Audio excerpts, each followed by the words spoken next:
Assalamualaikum warahmatullahi wabarakatuh. Perkenalkan, nama saya Aprilia Septianisi, saya dari kelas SAG semester 2. Di sini saya akan menjelaskan tentang konsepsi negara hukum. Negara hukum adalah negara yang memberikan perlindungan hukum bagi warga negaranya berdasarkan asas keadilan. Bentuk dari negara hukum ada dua, yaitu yang pertama negara hukum Eropa kontinental.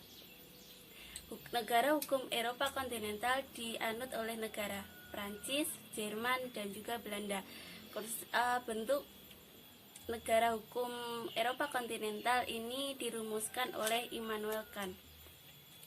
Unsur yang terdapat dalam negara hukum Eropa kontinental yaitu yang pertama adanya jaminan terhadap perlindungan HAM yang termuat dalam pasal 28A sampai dengan pasal 28J Undang-Undang Dasar 1945.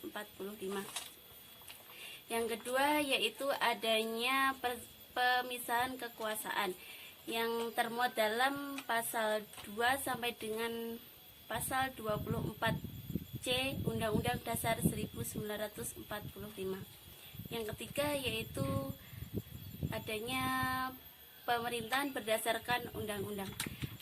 Unsur yang ketiga ini termuat dalam pasal 4 ayat 1 dan juga pasal 9 ayat 1 Undang-Undang Dasar 1945. Unsur yang keempat yaitu adanya peradilan administrasi.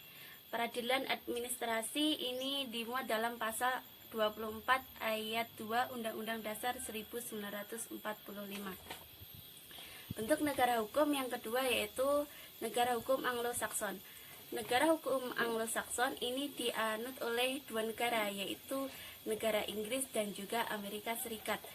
Negara hukum Anglo-Saxon dirumuskan oleh A.V.D.C. Dalam negara hukum Anglo-Saxon ini terdapat tiga unsur. Yang pertama yaitu supremasi hukum.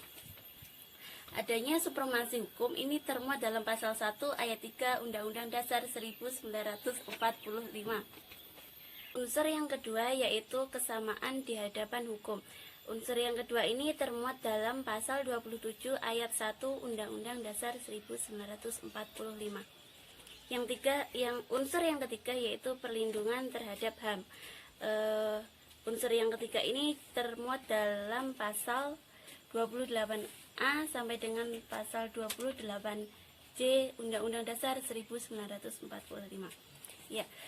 Jadi negara hukum di sini menjelaskan bahwa bagi setiap warga negara itu berhak diberikan sanksi atau diberikan hukuman apabila dia melanggar aturan yang telah ditentukan oleh negara. Dan setiap pemerintahan dalam menyelenggarakan kebijakannya harus sesuai dengan hukum yang berlaku di masyarakat. Sekian presentasi dari saya. Apabila ada kurang lebihnya saya mohon maaf. Wassalamualaikum warahmatullahi wabarakatuh.